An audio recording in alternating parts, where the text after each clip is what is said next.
Hi, it's Megan, and this is my Rube Goldberg machine. You can see going all the way up. So basically, I looked at the definition of a Rube Goldberg machine, and it is a machine that makes something very simple, very complicated. And I thought, gosh, that's so stupid. Why would I do something like that? And then I thought, I do that in my daily life all the time, so maybe it's not so stupid. So you'll hear the LA traffic in the background. It's getting to be rush hour, and since our marble's ready, we're going to shoot it even though it's LA traffic.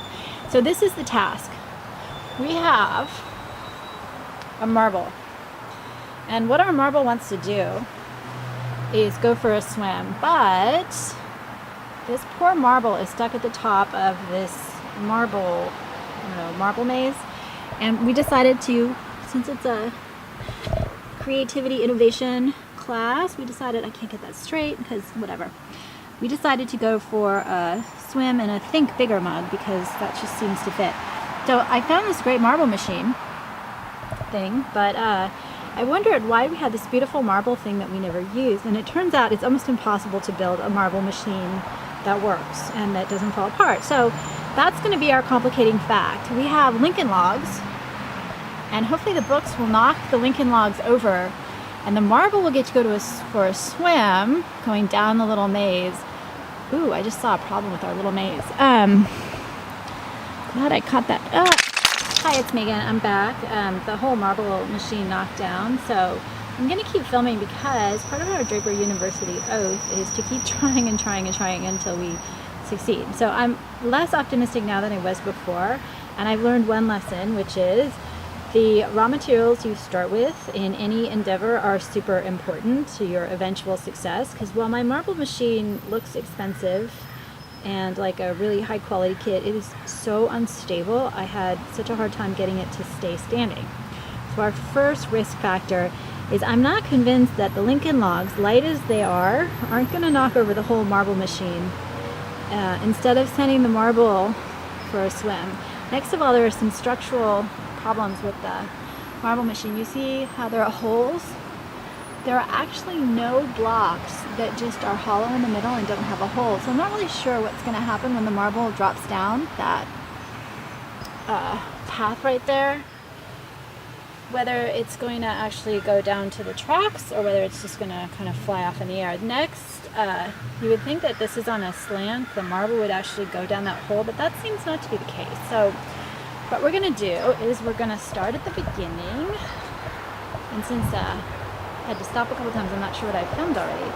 We're going to take the car, we're going to hope that the remote works from the other end of the marble machine mess of a project here, and we're going to hope I don't shake too much walking backward downstairs. We're going to hope that the machine knocks all of these books down. Just walked into a bush. All the books are going to come down, knock over the Lincoln logs such that the marble machine can actually get down the maze and into its think bigger mug. So chances, I would say, I don't even know how to work this car, 20%. Yeah, the car's going up. Okay, first step, learn how to drive the car. We may have to stop the okay, we've got backwards down, but we don't have steering down. Okay, we can have it go backwards, and that didn't work. All right, we're going to set up the books again, and we're going to try again until we get those books to work. Okay, so I figured out what the problem was. There were two problems. First, with a car, to get it to move forward, you have to press both of the... Okay, I'm back. So we had two problems. First, to drive a car in a straightforward motion, you have to press both buttons at the same time, which is hard to do when you have a camera. Next, there's something about the placement of the books where if you have a heavy book like Stephen King, you need to have it at the very end of the line, not somewhere in the middle, because it just stops everything. So lesson learned, test your materials before you do the actual test of the whole run through. All right, so we're going to try it again. I'm not so optimistic about this. Well, that's one way to do it. You just have the car drive through. So that's, sometimes the unexpected. Well, I think that was better than I expected. So we're gonna, since we lost our car and we lost our first marble, we're gonna try this. Okay, so that didn't work. So we're gonna try the marble and see if the marble actually goes down. No, the marble's not gonna go down. So we're gonna do another. Yeah, okay. Oh, I see what happened. Our marble got lost down there. Okay, so the good news is we've only lost one marble, and we made it almost all the way down. So we're gonna put the marble here, and we're gonna see if the marble goes for a swim. No, the marble doesn't go for a swim.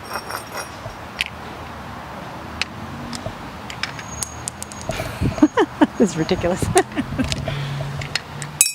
Okay, we got the marble to go for a swim. So I think that this didn't quite get our intended objective without a few little tweaks along the way, but the marble did end up going for a swim, and I've got quite a cleanup. And we learned sometimes you can't predict what's going to be the most successful thing about your useless machine, because our car driving down that row of books got us almost to the end, and that wasn't what we expected. So that's it. That's our machine. I think it's an A for effort. Definitely not an A for results, but you know, it's not every day I try to get a marble to go for a swim in the least effective way possible. So I want to comment on why I didn't continue working on my Rube Goldberg machine until it actually worked. So 3.5 reasons. The first 3 are structural in the design of the machine itself, and then the half is part of the assignment. So first, there were some structural problems. The books were not lined up correctly to come down the stairs and just keep cascading. And what I noticed is big books, like I had a Stephen King book in there, had a totally different effect, and sometimes would just stop the book in front of them if they weren't spaced exactly right, where smaller books were more flexible. So the books needed to be spaced more carefully. That was something I could have done. The next one, the Lincoln Logs, you know, they added nothing to the whole process. They did not knock over the marble run, and they didn't even knock the marble. They just, when they came crumbling down, because they're so light, they had no impact. So they needed to be replaced. They just were not going to work. The killer on the whole machine, though, was the marble run itself. I mean, it's a pretty marble run, and now I see why we never used it, right? It's something, looks too good to be true, this really beautiful, architectural, gorgeous marble run that you haven't used and you could just start playing with. Wow, what a find. No, I couldn't figure out how to get the marble to go down that spiral and down the hole. So I couldn't figure out how to fix that. I mean, it looked like if you put a marble down a spiral, it should just fall, but no. And there were a lot of problems like that. My cat's coming into the video. Just, they were actually watching the whole experiment for a long time. They loved it. I just couldn't figure out how to get the marble to go down the spiral and how to get the marble run to actually work. There were just not the right holes, and it just kept falling over, and I probably made it that marble run like 10 plus times before just saying, you know what, it doesn't work. The last reason is that the assignment, sorry future classes, didn't call for a successful working Rube Goldberg model. It just called for videotaping a Rube Goldberg model. So technically, I didn't have to make it work. I did the assignment just by building that fiasco of a machine that, you know, all I was trying to do was get a marble to go for a swim. That didn't get my poor little marble into that pool of water easily. But it did complicate a simple task, so it did accomplish that much. Thanks, and that was my marble run experiment.